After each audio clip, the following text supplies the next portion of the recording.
प्रभास को कल्कि या फिर काल भैरव नहीं बल्कि कर्ण के रूप में दोस्तों दिखाया गया है। और ये बात रिवील करने से पहले हमको कर्ण के बहुत सारे रेफरेंस जो है मूवी के अंदर देखने को मिलते हैं, जिसको हमने कल की मूवी के अंदर इग्नोर भी कर दिया था। जैसे कि दुलकर सलमान का कैरेक्टर जो भैरवा को पाल पोस कर बड़ा करता है, वो भैरवा का बाप नहीं होता, वो उसको एक टोकरी में मिला होता है। और महाभारत में जो अधिरथ थे वो कर्ण को भी पाल पोस कर बड़ा करते हैं और वो उनके रियल फादर नहीं होते हैं। उन्हें कर्ण एक नदी में बहती हुई टोकरी में मिलते हैं। बिल्कुल सेम सिनेरियो था इस मूवी के अंदर। और वहीं अधिरथ एक रथ चालक थे और दुलकर सलमान को कैप्टन बता के भी अधिरथ का रेफरेंस इसमें दिया जा रहा था। और वैसे वो भैरवा को ट्रेन करते हुए भी दोस्तों नजर आ रहे हैं, पर कर्ण को ट्रेन किया था हमारे परशुराम ने। तो ऐसा भी हो सकता है कि कल की यूनिवर्स में हमें परशुराम भी देखने को मिल जाएं और वो भी एक चिरंजीवी है, तो भाई इसकी पॉसिबिलिटी एक हद तक बहुत ज्यादा बढ़ जाती है। और पुराणों में लिखा भी है कि परशुराम कल्कि को भी जो है ट्रेनिंग देंगे, लेकिन अधिरथ की तरह भैरवा को भी एक टोकरी में मिलना या और उसको पालना, ये सब रेफरेंस कर्ण की तरफ ही इशारा करते हैं। और ये बात क्लाइमेक्स में भी दोस्तों कंफर्म हो चुकी है कि सूर्यपुत्र कर्ण पुनर्जन्म अब ले चुके हैं। अब ये सवाल आता है कि कर्ण ही क्यों, इसके अलावा तो कोई और भी हो सकता था, जैसे कि भीम, अर्जुन, युधिष्ठिर या फिर भैरवा को किसी चिरंजीवी की तरह भी दिखा सकते थे।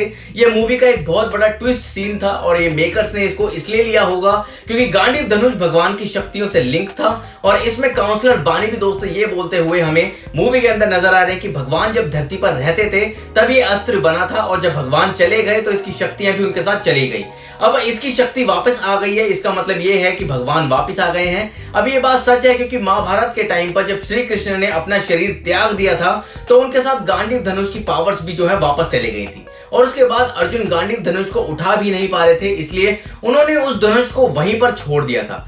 अब अगेन 6000 साल बाद भगवान कल्कि आने वाले हैं, उस वजह से अश्वत्थामा मणि को वापस लगा लेते हैं अपने माथे के अंदर और उसी टाइम पे गांडीव धनुष को भी एक्टिव हो जाता है। लेकिन प्रॉब्लम की बात दोस्तों ये है कि गांडीव धनुष यास्किन के पास है और श्री कृष्ण की बात ये सच भी हो जाती है कि जब श्री कृष्ण अश्वत्थामा को ये बोलते हैं कि कलयुग आ रहा है और कली भी इसके साथ आएगा, फिर जब अधर्म बहुत ज्यादा बढ़ जाएगा मैं फिर से एक अवतार लूंगा, लेकिन उस युग में कली मेरा जन्म रोकने में बिल्कुल सक्षम होगा, तब तुम्हें ही उस औरत की गर्भ की रक्षा करनी है। और जैसे मैंने बताया कि यास्किन के पास अब गांडीव धनुष है, तो क्या अश्वत्थामा उसको अकेले रोक पाएंगे? बिल्कुल भी नहीं, क्योंकि हम पहले देख चुके हैं कि गांडीव से निकला हुआ सिर्फ एक तीर अश्वत्थामा रोक भी नहीं पा रहे थे और एक तीर अश्वत्थामा के रथ को पूरी तरीके से जो है तबाह कर दिया। तो अब कैसे उनको रक्षा करेंगे?